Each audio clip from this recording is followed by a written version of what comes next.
So good morning everyone, welcome to newspaper decoded. आज हम 26 जून का द हिंदू न्यूज़पेपर देख लेते हैं।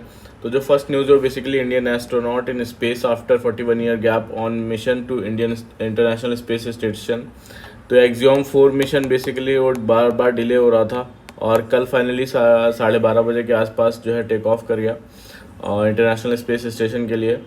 तो ये इम्पॉर्टेंट क्यों है? मिशन में 4 एस्ट्रोनॉट्स है बेसिकली, और जो है जो इस ग्रुप के कैप्टन है वो इंडियन है, शुभांकर शुक्ला जी, है ना। और जो कैप्टन शुभांकर शुक्ला, उन्होंने बोला कि इंडिया का ह्यूमन स्पेस प्रोग्राम वो जो है स्टार्ट हो गया है और वो लॉन्च किया गया कल कैनेडी स्पेस सेंटर यूएस से। डॉकिंग होने के बाद जो है शुभांकर शुक्ला जी पहले इंडियन एस्ट्रोनॉट होंगे जो इंटरनेशनल स्पेस स्टेशन में गए हों। और ये मिशन इंडिया के लिए 41 सालों बाद एक historic comeback in human space flight. 41 सालों बाद क्यों? पहले क्योंकि 1984 में जो है राकेश शर्मा जी गए थे। 1984 में राकेश शर्मा जी गए थे, बट वो इंटरनेशनल स्पेस स्टेशन नहीं, जो सोवियत यूनियन का प्रोग्राम है उसमें सोवियत स्पेस प्रोग्राम के थ्रू वो गए थे, है ना। वो पहले जो है साल्यूट स्पेस स्टेशन गए थे, साल्यूट 7 स्पेस स्टेशन, है ना, जो सोवियत यूनियन का प्रोग्राम था। एक्सियोम 4 मिशन है क्या, उसके बारे में जान लेते हैं थोड़ा। एक्सियोम 4 मिशन बेसिकली एक historical commercial space flight mission है, ठीक है, कॉमर्शियल स्पेस फ्लाइट मिशन। और जिसको लीड कर रहा है कौन? एक्सियोम 4, स्पेस एक्स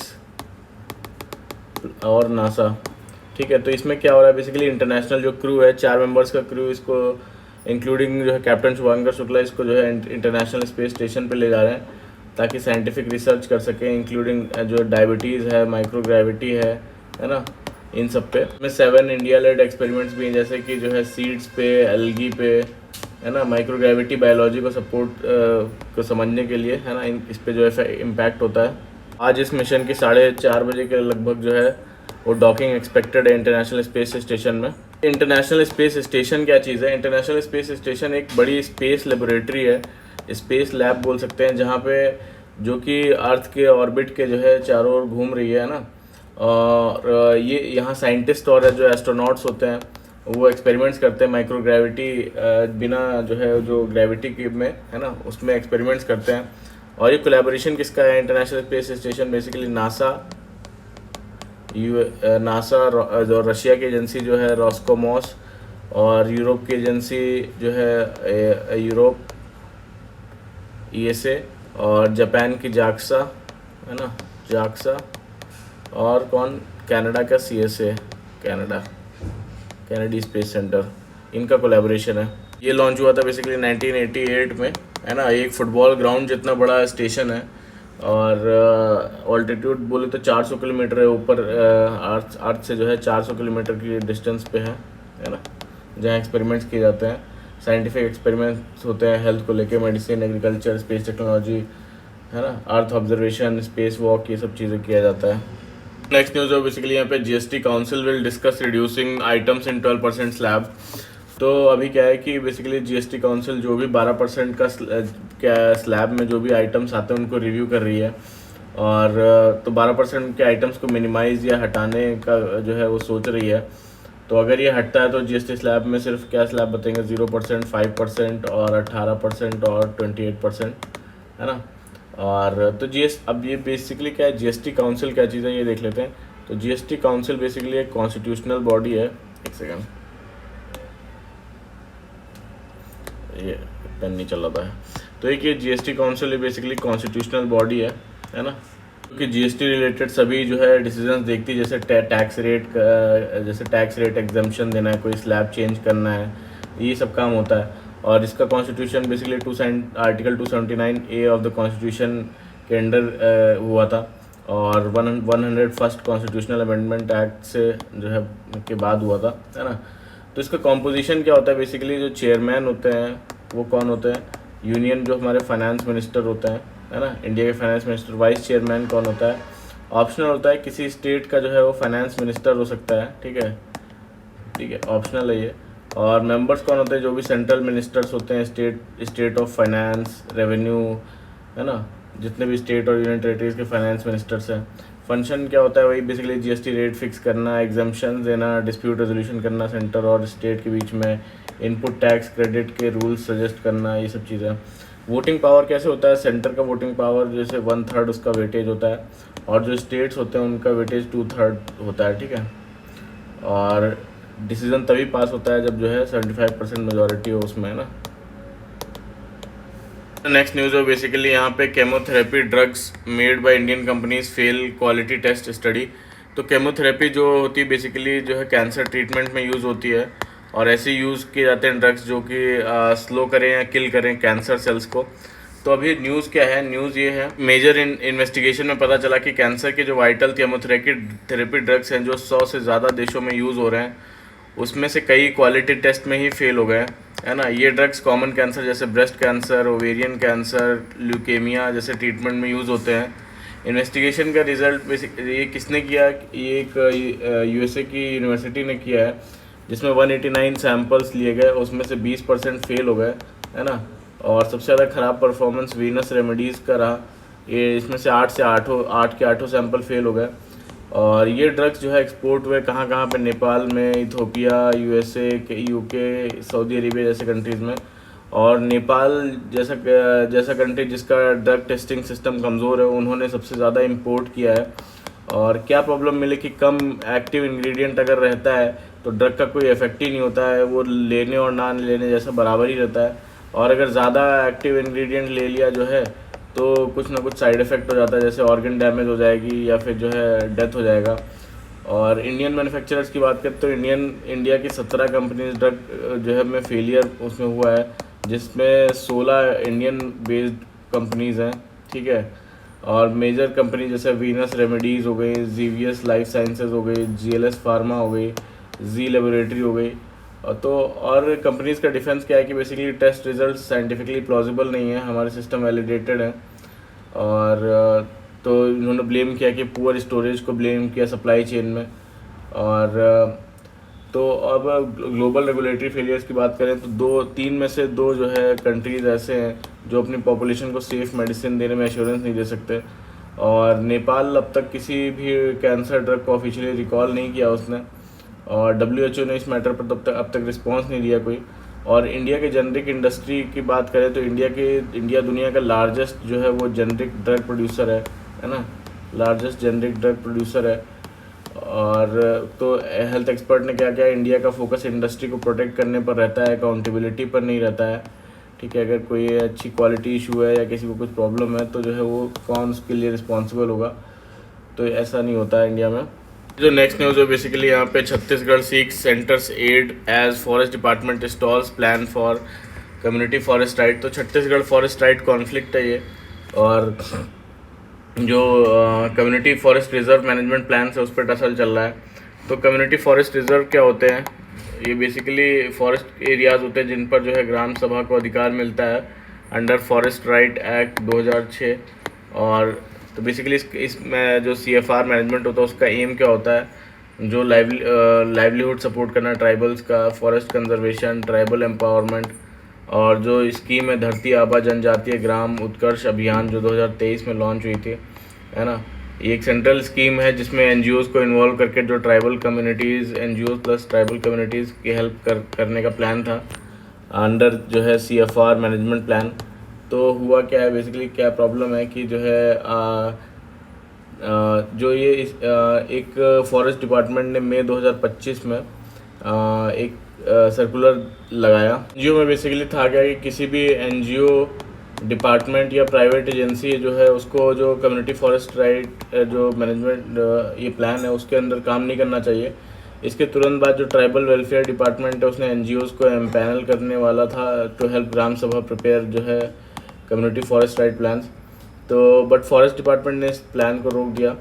और रूल्स क्या कहते हैं बेसिकली, ट्राइबल अफेयर्स जो मिनिस्ट्री गाइडलाइंस हैं, CFR जो प्लान्स हैं वो बनाने का जो है पूरा जो राइट है वो ग्राम सभा के पास है और उनकी कम्युनिटीज़ के पास है ना। और फॉरेस्ट डिपार्टमेंट को तब तक जो है सिर्फ तब जो है फॉरेस्ट डिपार्टमेंट को कंसल्ट करना चाहिए जब प्लान जो है ऑलरेडी एग्जीक्यूटेड हो, तब जो है उस लेवल पे फॉरेस्ट डिपार्टमेंट को कंसल्ट करना चाहिए ताकि वर्किंग कोड के साथ अलाइन किया जा सके इसको। तो फॉरेस्ट डिपार्टमेंट का क्या आर्ग्यूमेंट है कि अब तक जो है जो CFR प्लान्स है वो नहीं बन सकें जब तक यूनियन मिनिस्ट्री के मॉडल प्लान्स नहीं आ जाते। करंट स्टेटस क्या है कि करंट स्टेटस में बेसिकली स्टेट जो एसटी वेलफेयर कमिश्नर हैं उन्होंने इशू को सेंट्रल ट्राइबल अफेयर्स मिनिस्ट्री के पास भेजा है क्लैरिटी के लिए, है ना। तो थोड़ा कॉम्प्लेक्स हो गया, बट इसमें को सिंप्लीफाई करें तो जो है छत्तीसगढ़ में फॉरेस्ट डिपार्टमेंट और जो ट्राइबल अफेयर्स जो है वेलफेयर डिपार्टमेंट है उसके बीच जो है टेंशन चल रहा है, ताकि जो कम्युनिटी फॉरेस्ट राइट्स है उसका इम्प्लीमेंटेशन कैसे हो उसको लेके, जिसमें जो है ग्राम सभा का जो सेंट्रल रोल है वो अंडरमाइन किया जा रहा है ना, जबकि लॉ के हिसाब से डिसीजन मेकिंग का जो राइट है वो ग्राम सभा के पास है। फिर जो नेक्स्ट न्यूज़ है बेसिकली यहाँ पे organisation suppose Assam Meghalaya hydro power project. तो असम मेघालय का जो कुल्सी हाइड्रो पावर प्रोजेक्ट उसमें एनवायरनमेंट, ट्राइबल राइट्स और एक्वेटिक लाइफ का रिस्क में बेसिकली बोल रहे हैं डाल रहा है, जिसके खिलाफ मल्टी कम्युनिटी प्रोटेस्ट हो रहा है ना।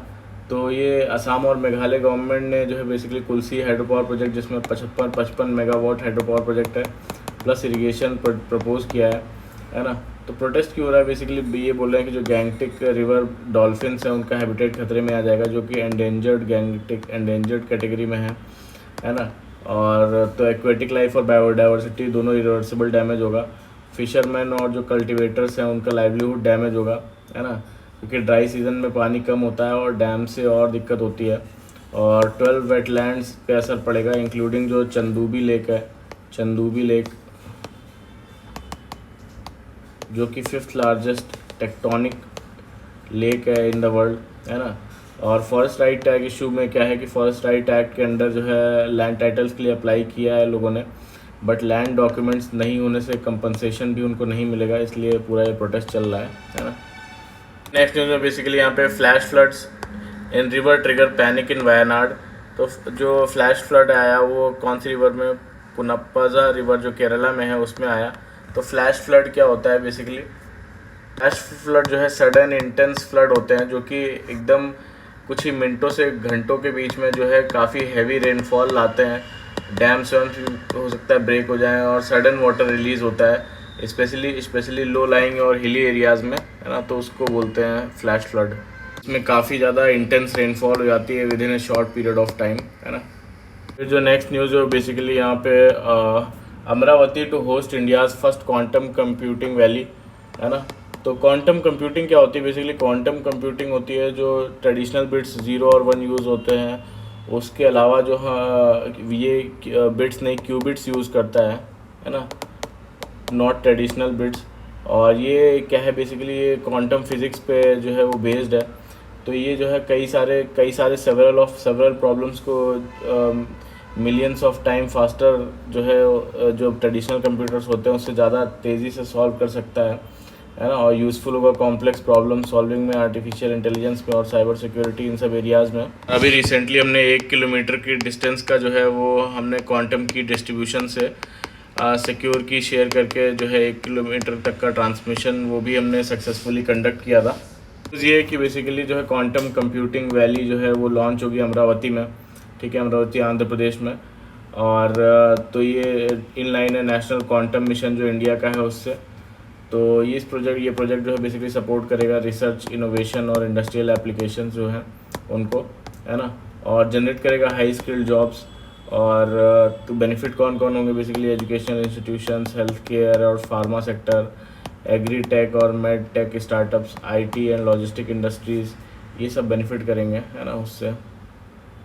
तो क्वांटम कंप्यूटिंग किस किस चीज़ में हेल्प कर सकता है, बेसिकली फार्मा रिसर्च में हेल्प कर सकता है, इलेक्ट्रिक व्हीकल जो बैटरी ऑप्टिमाइजेशन में हेल्प कर सकता है, कार्गो और रूट प्लानिंग में हेल्प कर सकता है, बिन पैकिंग लॉजिस्टिक्स में, इमेज क्लासिफिकेशन में, है ना, और सिक्योर कम्युनिकेशन में जो कि हेल्पफुल होगी आपके बैंकिंग में, डिफेंस में, है ना। और तो ये बेसिकली ये सब जो भी आपके की सेक्टर्स हैं उसमें जो है सिक्योर कम्युनिकेशन के लिए भी यूज़ होगी। जो नेक्स्ट न्यूज़ है basically dolphins and whales continue to wash ashore in Kerala. तो लास्ट 1 मंथ के अंदर जो है केरला का जो अलापुजा कोस्ट है, ठीक है, अलापुजा कोस्ट, वहाँ पे 4 डॉल्फिन और 2 वेल्स जो है कि डेड बॉडीज़ मिली हैं, है ना। और तो बेसिकली कंसर्न क्या है कि मैरीन पॉल्यूशन के ख़िलाफ़ कंसर्न है कि जो है लोगों को लग रहा है कि ये डेथ जो है के पीछे ओशन कंटेमिनेशन का रीज़न हो सकता है। और हम थोड़े दिन पहले ही हमने देखा था कि जो है जो May 25 को MSC एल्सा शिप जो है वो डूब गया था, एल्सा 3 है ना, जिसमें जो है कई सारे, और फिर उसके बाद में जून फर्स्ट वीक में MV वैन भी जो है उसमें आग लग गई थी। तो सस्पिशन है जो है ऑयल स्पिल होने का, और जो है हज़ार्डस केमिकल्स थे उसमें, जो कंटेनर्स जो गिरे हैं उसमें, तो उससे वो बेसिकली बोल रहे हैं कि जो है ये सब रिस्क हो सकता है कि और भी आगे ऐसे ही इंसिडेंट्स हो सकते हैं।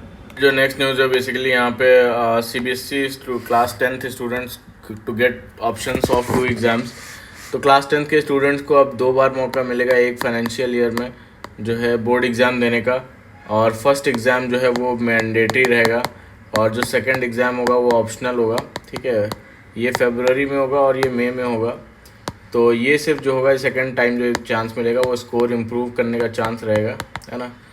और तो रिज़ल्ट कैसे होगा, जो स्कोर बेटर होगा फर्स्ट और सेकंड में वही फाइनल मार्कशीट में आएगा। ठीक है, और ये स्टेप जो है नेशनल एजुकेशन पॉलिसी के अंडर लिया जा रहा है। ठीक है, तो एलिजिबिलिटी यही है कि जो है अगर कोई स्टूडेंट फर्स्ट एग्ज़ाम में 3 या उससे ज़्यादा सब्जेक्ट्स में फ़ेल हो जाता है तो वो सेकंड एग्ज़ाम में नहीं बैठ सकता, उसे नेक्स्ट ईयर फिर से अपीयर करना पड़ेगा। और अगर सिर्फ 1 या 2 सब्जेक्ट्स में फ़ेल होता है तो उसे कंपार्टमेंट कैटेगरी में डाला जाएगा, और जो जून वाला सेकंड एग्ज़ाम में वो बैठ सकता है ना। जो नेक्स्ट न्यूज़ है उसमें बेसिकली यहाँ पे MSME ग्रोथ कॉन्क्लेव 2025 के बारे में है। जो कर्नाटका के IT and rural development minister, उन्होंने कहा कि बेसिकली MSME जो है वो ड्राइव करेगा ग्रोथ जो आपके डिफेंस, स्पेस और सिविल एविएशन में। और जो कर्नाटका का फोकस है वो जो है वाटर सिक्योर और एनर्जी सिक्योर इंफ्रास्ट्रक्चर बिल्ड करने का। Affordable plug and play industrial spaces होंगे जैसे मैसूर, हुबाली, बेलागावी, कालबुर्गी, है ना। तो ये सब, तो इन्होंने बोला कि अब कंपटीशन सिर्फ तेलंगाना और जो तमिलनाडु या महाराष्ट्र से नहीं होगा बल्कि वियतनाम और चाइना से होगा, है ना। और तो इन्होंने बोला कि बेसिकली ग्लोबल हब बनना है जो MSMEs का ग्रोथ है उसमें। और उन्होंने बोला कि देश की जो है प्राइवेट डिफेंस सेक्टर अब खुद से वर्ल्ड क्लास सिस्टम वो बना रहा है ना, वर्ल्ड क्लास सिस्टम बना रहा है। एडवाइस क्या दिया MSMEs को कि कोर एरियाज़ पे जो है वो फोकस करें, डीप एक्सपर्टीज़ बिल्ड करें, जो है हर वक्त डायरेक्शन ना बदलें, ऐसा उन्होंने बोले कि ज़रूरत क्या है, स्ट्रॉन्ग पब्लिक प्राइवेट पार्टनरशिप की ज़रूरत है, और कि बेटर कैपिटल एक्सेस की ज़रूरत है, और स्टेबल इंडस्ट्रियल पॉलिसी होनी चाहिए, है ना। इन सब की ज़रूरत है MSME की ग्रोथ के लिए। जो नेक्स्ट न्यूज़ है उसमें बेसिकली यहाँ पे पूरा इस पेज में इमरजेंसी के बारे में है, ब्लेम गेम जो गवर्नमेंट और अपोजिशन पार्टी के बीच में। तो हम लोग एक अनबायस्ड जो इमरजेंसी का 1975 में जो लगी, तो उसके बारे में देख लेते हैं क्योंकि पोस्ट इंडिपेंडेंस के लिए इम्पॉर्टेंट है। तो जो इमरजेंसी है वो बेसिकली 25 जून 1975 को लगाई गई थी अंडर आर्टिकल जो है 352 ऑफ द कॉन्स्टिट्यूशन। तो on the advice of PM Indira Gandhi, है ना। रीज़न साइड किया गया था इंटरनल डिस्टर्बेंस, है ना, इंटरनल डिस्टर्बेंस की वजह से लगाई गई थी। तो एक्चुअली हुआ क्या कि बेसिकली जो है जून 1975 में इलाहाबाद हाई कोर्ट ने जो 1971 में बेसिकली जो है इंदिरा गांधी ने विक्ट्री मिली थी इनको इलेक्शंस में। फिर 1975 में इलाहाबाद हाई कोर्ट ने इलेक्टोरल माल प्रैक्टिसेस के चलते जो है इलेक्शंस को वॉइड डिक्लेयर कर दिया, है ना। और साइमल्टेनियसली JP मूवमेंट चल रहा था जो कि बिहार में जयप्रकाश नारायण जी लेड कर रहे थे, और टोटल रेवोल्यूशन कर रहे थे अगेंस्ट द करप्शन, अथॉरिटेरियनिज्म और इकोनॉमिक डिक्लाइन। तो अब जो इमरजेंसी लगाई गई उसके पीछे जो मेजर फीचर्स थे वो क्या थे, बेसिकली न्यूज़पेपर को सेंसरशिप लगाया गया, न्यूज़पेपर सेंसरशिप, मास अरेस्ट हुए जैसे अपोजिशन लीडर्स के, है ना, JP मोरारजी देसाई जैसे, और एक्टिविस्ट को जेल किया गया, और फंडामेंटल राइट्स को सस्पेंड कर दिया गया था, और पॉलिटिकल कंट्रोल जो है वो आ गया था जो रूलिंग पार्टी उसमें, और स्टेरिलाइजेशन किया जा रहा था, फोर्स्ड स्टेरिलाइजेशन। तो आर्ग्यूमेंट्स फेवर में क्या दिए जाते हैं कि फेवर में आर्ग्यूमेंट दिए जाते हैं कि लॉ और ऑर्डर रिस्टोर हुआ था, कि इमरजेंसी के पहले इंडिया में काफ़ी सारे स्ट्राइक्स, प्रोटेस्ट और इकोनॉमिक इंस्टेबिलिटी थी। इमरजेंसी के बाद जो है एडमिनिस्ट्रेटिव एफिशिएंसी आई, और क्राइम जो है टेम्परेली जो है वो रिड्यूस हुआ। डेवलपमेंट को पुश मिला कि जो है इंफ्रास्ट्रक्चर, फास्ट ट्रैक इंफ्रास्ट्रक्चर बनने लगा, और डिसिप्लिन आया ब्यूरोक्रेसी में, है ना। और तो ये बेसिकली इनका वो था कि बेसिकली डेमोक्रेसी को सेव किया फ्रॉम कियोस। और वही क्रिटिसिज्म में क्या बोलते हैं, क्रिटिसिज्म में बोलते हैं कि और पहली बार ऐसा इंस्टेंस था जब इंडिया को जो है फुल डेमोक्रेसी उस टाइम पे नहीं चल रही थी, है ना। फर्स्ट एंड ओनली इंस्टेंस जहाँ पे when India ceases to function as a full democracy, और जुडिशरी अपनी इंडिपेंडेंस लूज़ कर चुकी थी, है ना। आर्बिट्रेरी अरेस्ट हो रहे थे, टॉर्चर, सप्रेशन, है ना, और कंसंट्रेशन हो गया था पावर का पीएमओ के अंडर। ठीक है, इसका रिजल्ट क्या हुआ बेसिकली कि जो है 1977 में इलेक्शंस दोबारा हुए और जिसमें कि कांग्रेस लूज़ कर गई, और फिर उसके बाद में जनता पार्टी जो है उसने गवर्नमेंट बनाई। तो ये फर्स्ट नॉन कांग्रेस जो है वो गवर्नमेंट बनी है। ठीक है, तो ये हमने बिपिन चंद्रा से जो है बेसिकली एक अनबायस्ड व्यू हमने देखा इमरजेंसी के बारे में। जो नेक्स्ट न्यूज़ है बेसिकली यहाँ पे लखनऊ चीयर्स। अब ये इंपॉर्टेंट नहीं है कौन क्या बोल रहा है उसके बारे में हमें, क्योंकि वो तो ब्लेम गेम हमेशा चलता रहेगा। फिर जो नेक्स्ट न्यूज़ है वो बेसिकली जो एक्सियम 4 मिशन लॉन्च हुआ है उसको जो 41 साल बाद, पहले जो राकेश शर्मा जी गए थे 1984 में, फिर उसके बाद में जो है अभी शुभंकर शुक्ला जी गए हैं इंटरनेशनल स्पेस स्टेशन। ये सोवियत यूनियन लेड था, और ये जो है नासा और एक्सियम 4 और स्पेस एक्स का कोलैबोरेशन है। ठीक है, इंटरनेशनल स्पेस स्टेशन में ले जाने के लिए। तो ये जो शुभंकर शुक्ला जी हैं बेसिकली सिटी मॉन्टेसरी स्कूल से पढ़े हैं, सीएमएस स्कूल जो कानपुर रोड लखनऊ। तो काफ़ी ज़्यादा लखनऊ में इसका जश्न मनाया गया। हजरतगंज क्रॉसिंग पर लोगों ने स्वीट्स बांट कर डांस करके सेलिब्रेट किया। पोस्टर्स और कॉन्ग्रेचुलेटरी बैनर्स भी लगाए गए, है ना। फिर जो नेक्स्ट न्यूज़ है यहाँ पे बेसिकली पूरा एग्जाम मिशन के बारे में ही है, जो हमने देख लिया ऑलरेडी। और should the method of counting caste change. तो अभी हमें जैसे पता है कि 2027 में बेसिकली कास्ट सेंसस होने वाला है ना। और तो अब इसमें कैसे होगा, 2 फेज़ में होगा। 2026 में अप्रैल टू सितंबर में जो है हाउस लिस्टिंग डेटा होगा, जिसमें कि घरों की डिटेल्स कलेक्ट की जाएगी। और फिर उसके बाद में जो है 2027 में पॉपुलेशन एनुमरेशन डेटा कलेक्ट किया जाएगा, जिसमें कि लोगों की सोशियो इकोनॉमिक बैकग्राउंड जो है उसकी डिटेल्स प्लस कास्ट डेटा वो कलेक्ट किया जाएगा। और ये क्यों किया जा रहा है, क्योंकि लास्ट टाइम जो कास्ट डेटा है वो कलेक्ट किया गया था 1941 सेंसस में कलेक्ट हुआ था, और 1931 का जो सेंसस था वो आखिरी एक्यूरेट जो है वो डेटा सोर्स माना जाता है, और पर अब ये आउटडेटेड है ना। और गवर्नमेंट का कहना है इससे मार्जिनलाइज कम्युनिटीज़ को मेन स्ट्रीम लाने में जो है वो पॉसिबल होगा, है ना। और करंट प्रोसेस में क्या दिक्कत है, बेसिकली करंट सेंसस जो है वो जो क्वेश्चनायर होता है जिसमें क्वेश्चन पूछते हैं, उसमें कास्ट का जो क्वेश्चन है वो सिर्फ जो है वो एससीज के लिए होता है। अब इसे सारी कास्ट के लिए एक्सेप्ट जो है एसटी एक्सटेंड किया जा सकता है। ठीक है, और पर कई दूसरे क्वेश्चन जैसे कि एम्प्लॉयमेंट के हो गए, एम्प्लॉयमेंट स्टेटस का हो गया, चाइल्ड सर्वाइवल हो गया, माइग्रेशन से, इन सब क्वेश्चन से जो है रिलायबल कास्ट वाइज इंसाइट्स नहीं मिलते, है ना। रिलायबल कास्ट इंसाइट्स नहीं मिलते।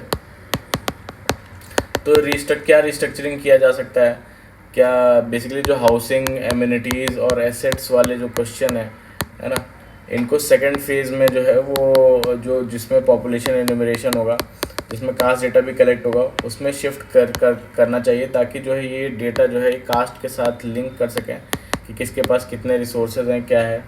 और क्वेश्चनर को शॉर्ट और फोकस्ड बनाया जाए, शॉर्ट एंड फोकस्ड। और जो अननेसेसरी जो है क्वेश्चंस है, अननेसेसरी क्वेश्चंस, उसको बेसिकली रिमूव किया जाए, है ना। एग्जांपल मोबाइल फ़ोन या बैंक अकाउंट एक्सेस। और अनएम्प्लॉयमेंट का जो डेफिनेशन है उसको क्लियरली डिफाइन करना चाहिए, है ना। और अभी 1 ईयर रेफरेंस पीरियड वेग है, बेसिकली जो है जो 1 ईयर रेफरेंस पीरियड लेते हैं हम लोग अनएम्प्लॉयमेंट का, वो बोलते हैं वेग है। और माइग्रेशन ट्रैकिंग इम्प्रूव करनी चाहिए। माइग्रेशन ट्रैकिंग पास्ट में कई लोग माइग्रेंट्स के रूप में प्रॉपरली काउंट नहीं हो पाए, तो जो माइग्रेट हो गए उनका भी डेटा प्रॉपरली कलेक्ट होना चाहिए, है ना। तो एक्सपेक्टेड बेनिफिट्स क्या होंगे, एक्सपेक्टेड बेनिफिट होंगे बेसिकली जो है एक्यूरेट कास्ट वाइज से पता चलेगा कि किस कास्ट के लोग किस टाइप के घरों में रहते हैं। जैसे कि यहाँ पे लिंक करने को बोला गया, ये कास्ट को जो ये डेटा है वो सेकंड फेज़ में लिंक करने को बोला गया। और किस कास्ट में लिटरेसी और एम्प्लॉयमेंट कम रेट्स हैं उनके, और ये सब हेल्प होगा बेसिकली इन सब से जो है पॉलिसीज़ बनाने में। और रिजर्वेशन से आगे बढ़कर जो है रियल डेवलपमेंट के लिए काम हो सकेगा, ऐसा इसमें बोलना है ना। इससे फ़ायदा ये होगा कि जो है बेटर पॉलिसी मेकिंग होगी और वेलफेयर स्कीम्स जो है वो रियल डेटा रहेगा सोशल और इकोनॉमिक कंडीशन का, तो जो है जिन कास्ट को बेसिकली हेल्प चाहिए उनको टारगेटेड स्कीम्स उनके लिए बनाई जा सकेंगी, और आइडेंटिफाई कर पाएगी बेसिकली गवर्नमेंट कौन सी कास्ट मोस्ट डिप्राइव्ड है हेल्थ में, एजुकेशन में, जॉब में, तो ऐसी पॉलिसीज़ बना सकते हैं ना। उसी के हिसाब से जो है बेटर रिसोर्स एलोकेशन भी कर सकते हैं, गवर्नमेंट डिस्ट्रीब्यूट कर सकती है बजट जो है उसी हिसाब से एजुकेशन, हेल्थ, स्किल डेवलपमेंट, इन सब के लिए, है ना, एक्यूरेट लेवल पे। नेक्स्ट न्यूज़ जो बेसिकली यहाँ पे आरबीआई का बुलेटिन निकला है ना, और जून 2025 का। तो इसमें ये क्या बोलते हैं कि हाइलाइट्स क्या हैं कि इंडिया की इकोनॉमी मजबूत है, और आरबीआई कहता है कि जो है ग्लोबल अनसर्टेनिटी के बावजूद जो है इंडियन इकोनॉमी वो स्टेबल है ना। और 2024-25 में जो ग्रोथ एस्टिमेट की जीडीपी ग्रोथ वो 6.5% की है, और जिसमें कि Q4 काफ़ी स्ट्रॉन्ग रहा और काफ़ी पिकअप किया इस ईयर में। परचेजिंग मैनेजर्स इंडेक्स की बात करें तो इसके इंडिया का जो इंडस्ट्रियल और जो सर्विस सेक्टर है उसका एक्सपेंशन सबसे ज़्यादा था, है ना। और एक्सपोर्ट ऑर्डर्स भी जो है वो एक्सपोर्ट ऑर्डर्स जो है वो भी इंक्रीज़ हुए हैं, जबकि दूसरे बड़ी इकोनॉमीज़ में वो कॉन्ट्रैक्शन हुआ है। मैन्युफैक्चरिंग इस सेक्टर के बारे में क्या बोलते हैं कि कैपेसिटी यूटिलाइजेशन मैन्युफैक्चरिंग फर्म्स का लॉन्ग टर्म एवरेज से ऊपर रहा, ठीक है, और इंडस्ट्रियल एक्टिविटी और डिमांड जो है वो दोनों स्ट्रॉन्ग दिख रहे हैं। और रूरल और एग्रीकल्चरल सेक्टर का के लिए क्या बोला, रूरल डिमांड जो है वो इम्प्रूव हो रही है, ठीक है, डिमांड इम्प्रूव हो रही है। और बोलते हैं कि थैंक्स करते हैं अच्छी जो एग्रीकल्चरल परफॉर्मेंस है उसको लास्ट ईयर, ठीक है। और मेजर क्रॉप्स में प्रोडक्शन ब्रॉड बेस्ड इंक्रीज दिख रहा है। और इन्फ्लेशन कंट्रोल की बात करें तो हेडलाइन इन्फ्लेशन जो है वो 4 महीने के टारगेट से नीचे है ना, और ये पॉजिटिव सिग्नल है कि जो है हेडलाइन इन्फ्लेशन कम दिख रहा है। और पल्सेस के दाम जो है वो कम हुए हैं, है ना, और सीरियल्स के जो है थोड़े से बढ़े हैं, है ना। और कंज्यूमर सेंटीमेंट पॉजिटिव, ऐसा बोलना आरबीआई के सर्वेज दिखाते हैं कि लोगों का कॉन्फिडेंस जो है वो स्टेबल है और फ्यूचर के लिए ऑप्टिमिस्टिक है ना। और कॉशंस और रिस्क के बारे में बताते हैं कि जो है जो ट्रेड पॉलिसी अनसर्टेनिटीज़ हैं और नए ग्लोबल जो ट्रेड बैरियर्स, ये बेसिकली जो है ये ट्रेड बैरियर्स बन सकते हैं जो ट्रेड पॉलिसी अनसर्टेनिटीज़ हैं।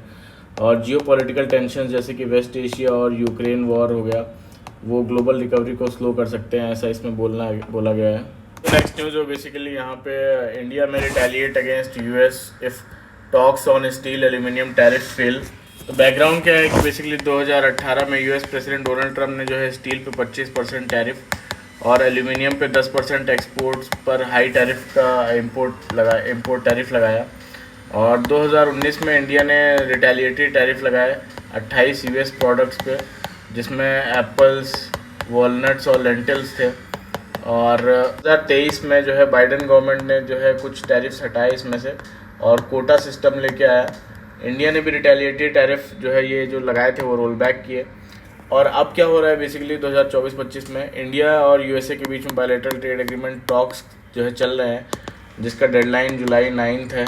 और इसके बाद जो है यूएस फिर से अगर टॉक्स में कुछ नहीं निकलता है तो फिर से जो रिज्यूम हो जाएंगे जो टैरिफ्स हैं यूएसए के। इंडिया क्या चाहता है, इंडिया चाहता है यूएस इस सेक्टर स्पेसिफिक टैरिफ्स जो हैं स्टील और एल्यूमिनियम पे और ऑटोमोबाइल्स पे वो हटाए, बेसिकली इंडिया ये चाहता है। और 10 से 26% का जो ये रेसिप्रोकल टैरिफ है ये फिर से इसका स्ट्रक्चर रिव्यू हो। और इंडिया जो है रिटेलिएशन का ऑप्शन वो जो है वो खुला रखेगा। इंडिया WTO में जो है वर्ल्ड ट्रेड ऑर्गेनाइजेशन में रिटेलिएटरी एक्शन का ऑप्शन ओपन रखेगा, ठीक है। और अभी के लिए कोई एक्शन नहीं होगा जब तक टॉक्स चल रहे हैं, लेकिन अगर टॉक्स फेल होते हैं तो इंडिया जो है WTO के थ्रू रिटेलिएटरी स्टेप्स ले सकता है, ऐसा इसमें बोलना है ना। नेक्स्ट न्यूज़ है उसमें बेसिकली यहाँ BYD जो कि BYD delays expansion slows output at China factory. तो BYD जो दुनिया की सबसे बड़ी इलेक्ट्रिक व्हीकल मैन्युफैक्चरिंग कंपनी बन गई थी, और आप अपने कुछ चाइनीज़ फैक्ट्रीज़ में नाइट शिफ्ट हटाकर जो है और प्रोडक्शन को 1/3 करके एक्सपेंशन स्लो कर रही है। और ये स्टेप बेसिकली इसमें काफ़ी ज़्यादा इन्वेंट्री बढ़ गई है और एक्सपेक्टेड सेल्स जो टारगेट है वो भी मीट हो गए हैं, है ना। तो इसलिए उन्होंने ये डिसीज़न लिया है और इनके पास जो है 3 महीने से ऊपर का स्टॉक पड़ा हुआ है, इसीलिए जो वहाँ की BYD कंपनी है इलेक्ट्रिक व्हीकल उसने जो है अपना प्रोडक्शन स्लो कर दिया है। फिर जो नेक्स्ट है वो बेसिकली यहाँ पे Israel Iran war highlights mid east waning sway on oil prices. तो मिडिल ईस्ट के ऑयल रिस्क का इम्पैक्ट अब पहले से काफ़ी कम हो गया है, ये बताना इसमें। तो इजराइल ईरान का जो वॉर हुआ उसके दौरान जो ऑयल प्राइसेस उसमें ज़्यादा तेज़ी नहीं आई है ना, और स्पाइक नहीं आया इतना। जो दिखता है कि जो है ग्लोबल एनर्जी मार्केट हैं अब ज़्यादा एफिशिएंट हो गए हैं, है ना। और ब्रेंट क्रूड ऑयल प्राइस जो है पहले $70 से $81 पे गया, फिर सीज़ फायर के बाद $67 पे तक गिर गया।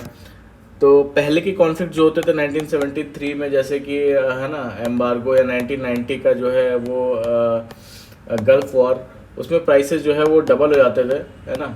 और इस बार स्टेट ऑफ हॉर्मुज जो है वो बंद नहीं हुआ और सप्लाई डिस्टर्ब नहीं हुई। तो आज के जो ट्रेडर्स हैं वो सैटेलाइट डेटा का यूज़ करके और टेक्नोलॉजी का यूज़ करके ऑयल सप्लाई डिमांड को अच्छे से समझ लेते हैं। तो वही बोल रहे हैं कि जो मिडिल ईस्ट में जो है कि ऑयल रिस्क का इम्पैक्ट अब पहले से काफ़ी कम हो गया है, इसमें ये बोलना है। जो नेक्स्ट न्यूज़ है उसमें बेसिकली यहाँ पे strikes set back Iran nuclear sites did not destroy them, claim है यूएस इंटेल। तो एक सीक्रेट जो है यूएस इंटेलिजेंस रिपोर्ट के मुताबिक जो है वो अमेरिका की ईरान पर की गई रीसेंट स्ट्राइक्स, जो बोलते हैं कि जो है 3 फैसिलिटीज़ पे की गई, नतान्ज, इस्फहान और फोर्डो पे, और प्रोग्राम की सिर्फ कुछ महीने, तो ये जो स्ट्राइक्स हैं उससे जो है ईरान का जो न्यूक्लियर प्रोग्राम है वो कुछ महीने ही पीछे गया है, ना कि पूरी तरह डिस्ट्रॉय हुआ है ना। प्रेसिडेंट ट्रम्प ने क्लेम किया कि ये क्लेम किया रिपोर्ट के मुताबिक जो है सेंट्रीफ्यूजेस और जो यूरेनियम स्टॉक पाइल है वो बरकरार है अभी, और बस कुछ एंट्रेंसेस को सील किया गया है।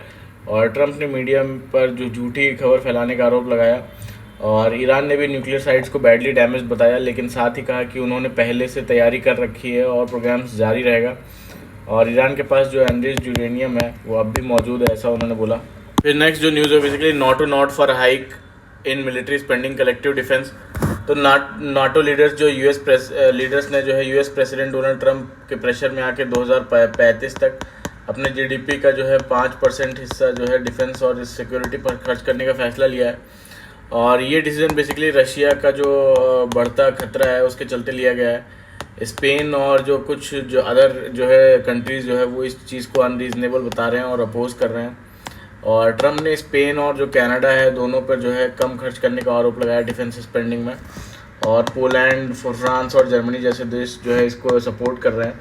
और ट्रम्प यूक्रेन की जो है मेंबरशिप नाटो में जो है उसको अपोज करते हैं, लेकिन जो है नाटो के मेंबर जो हैं यूक्रेन को सपोर्ट देने का वादा किया। और तो नाटो अब एक नए ज़्यादा पावरफुल रोल में दिख रहा है ना। नाटो जो है basically North Atlantic Treaty Organisation है, जो एक मिलिट्री अलायंस है जो 1949 में बनाया गया था। इसका मेन पर्पज़ है जो इनके मेंबर कंट्रीज़ है उसको मिलिट्री प्रोटेक्शन देना, मगर मतलब अगर किसी एक देश पर अटैक होता है तो सभी मिलकर उसका डिफेंस जो है वो उसको डिफेंस करेंगे, और ये आर्टिकल 5 के अंडर है इसमें, है ना। और इसका पर्पज़ है बेसिकली कलेक्टिव डिफेंस करना, डेटरेंस प्रोड्यूस करना, जो है कि अगर दुश्मन अगर अटैक करेगा किसी एक कंट्री पे तो सारे मिलकर उसका जवाब देंगे, है ना। तो ये बेसिकली इसका एम है।